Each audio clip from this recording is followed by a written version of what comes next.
Ngayong araw guys ay nagpunta kami ng tabing dagat at nagluto nga nitong ihaw-ihaw at saka bangos. Alay, nagkaulit. Tinadoy sa palayon. Kitang-kita nyo naman guys na tuwan-tuwa kami sa galak at yung kuya ko nga ay tuwan-tuwa sa kanyang mga kinikwento. Yung kuya ko nga pala dyan ay yung nakakulay orange. Ito si kuyang nakasombrelo ay hindi ko kilala. Shoutout sa'yo kuya, baka mapanood mo tong aming video. Okay muna. Ay na kayo. Sa puntong to guys ay kakain na nga sana ako dahil ako'y gutom na rin. Ngunit hindi inaasahang mangyari dahil sa lakas nga ng hangin ay natumba yung ating camera. Bago nga namin narating ang dagat na iyon ay naglakbay muna kami ng nakamotor. Kasama ko dito ang aking asawa at ang aking anak na si Kyle. Sila mama nga pala dito guys ay nakatricycle. Doon rin nakasakay si Kenken. Hindi ko na guys nakuna ng camera kasi nauna na sila guys kasi dadaan pa sila sa simbahan. Sabi ko nga pala dito guys ay ari si paring na palaging game na game sa ating mga lakad basta may kasamang rides.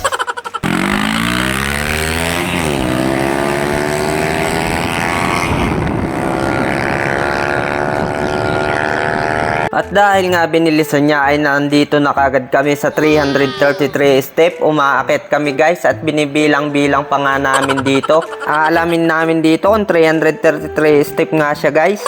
Niyayabangan ko nga si kumparing Mark at sabi ko tatakbuhin ko pataas. Sabi niya sa akin eh hindi ko raw yan kaya. Kahit paglalakad daw ay ako'y hahapuin. Dinaig pa nga kami guys dito ni Rans kasi nandun na siya sa dulo. Kitang-kita nyo naman guys na ang liit na niya. Napakabilis niya maglakad at may kasama pang takbo.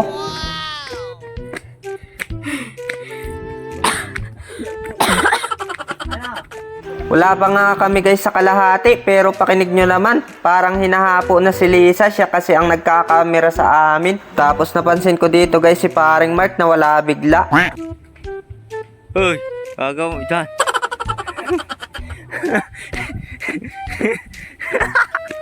Nasobrahan na daw siya kasi guys sa pagod kaya napaihi na rin siya.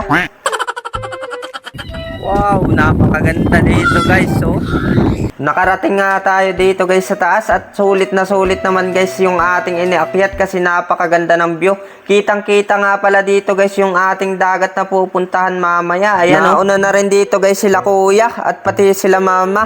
Andito na rin guys yung aking mga pamangkin, no? Nakakatuwa guys kasi ang sasaya ng mga bata. Nagtambay nga lang kami guys ng ilang minuto tapos bumaba na rin kami. Ang ganda ng kagubatan dito. Ay, Diwa. Sipain pa kita. Bumiyahe nga muna tayo dito guys ng ilang minuto bago natin marating yung napakagandang dagat na ating pupuntahan. Siyempre guys, pakarating namin, inihaw ko na rin guys itong mga paa ng manok at saka ulo. Tapos meron din tayo guys dito na napakalaking bangus. Grabe guys, siramo nito mamaya. At hindi na nga ako nakapagpigil dito guys. Sabi ko nga, tikim muna bago ihain. muna natin to. Dahil ayos na nga guys ito, ay agad na rin kaming kumain. Meron nga pala tayo guys ditong baon na hotdog at saka siomay bago yung ating manok. Nahanap ko nga si Clint para pakainin pero nandito na agad siya sa dagat. Ayan siya, tumatakbo. Tuwan-tuwa talaga yan guys sa dagat o kaya ilog. Kaya hinayaan ko na muna siya dyan guys. Pinabantayan ko na lang siya kay Lisa at sabi ko nga ay pupunta muna ako sa cottage kasi nilalamig ako. At pagpunta ko nga sa aming cottage, saktong-sakto na mayroon ditong pangpatanggal ng lamig. Mayroon dito silang ginawang gin calamansi. Niyayaya ko nga dito si paring Mark mag-inom pero sabi niya ay ako na lang daw muna. May trabaho pa kasi siya guys. Kaya sabi ko sa kanya, pumud trip ka na lang muna dyan. Kitang-kita nyo guys yung unang tagay ko. Napakasiramon guys. Halika kayo guys at samahan nyo kami. Tulungan nyo na rin kaming mag-inom nito at mag-ubos nitong aming pulutan. Napakasarap nitong bangus na ito. At meron din tayo dito guys paan at saka yung ulo ng manok. Pampatanggal lang kasi guys ng lamig pati yung aming iniinom kasi magdadrive pa rin kami. Malayo-layo pa rin kasi yung aming pagdadrivean kaya yan lang maliit ang aming binili. Sabi ko nga guys ay tayo'y mamulutan na laang. Ang kinalabasan guys na pulutan ay yung aming gin, hindi itong aming pulutan talaga.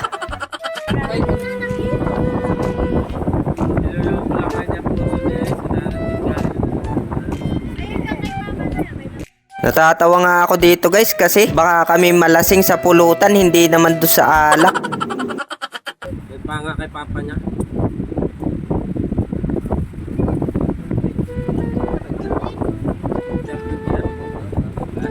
Napakasarap talaga guys magtambay lalo na sa ganitong lugar, nakaka-relax. At kung may time kayo guys, subukan nyo rin yung mga ganitong pagkakataon. Sayang naman kasi guys, kung wala din naman tayong ginagawa sa bahay, mas maganda na sa ganitong lugar na lang tayo magtambay. Dahil puro food trip na rin naman ito guys, ay putulin na natin to dito. Malaking tulong na rin guys kung malalike and share nyo yung ating mga video. Pakipollow na rin guys yung ating Facebook page. Yan lang guys, see you next video. Ako ay dito muna.